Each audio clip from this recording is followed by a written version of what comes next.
I'm Rhondda Thomas, and I teach African American literature and early American literature in the English department at Clemson University. The book that I'm editing is called A Nickel and a Prayer. It's by Jane Etna Hunter. She's a Pendleton, South Carolina native. She was born on Woodburn Farm, and her parents were slaves. Her father, in fact, was a slave. Her mom was born on Emancipation Day.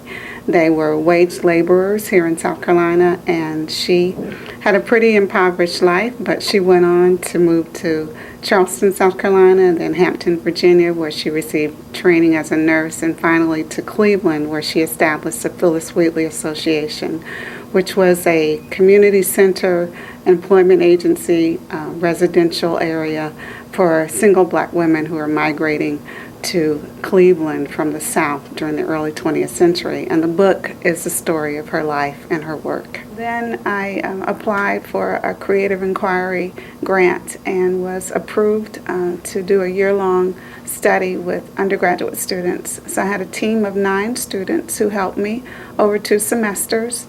And they got really excited when I started talking about the project and wanted to go to Cleveland, wanted to go to Charleston. So I told them that they had to raise the money. So they wrote travel grant proposals and were fully funded. We took a trip to Cleveland and did the archival research, where most of her papers are at the Western Reserve Historical Society and also at the Phyllis Wheatley Association, which is still standing.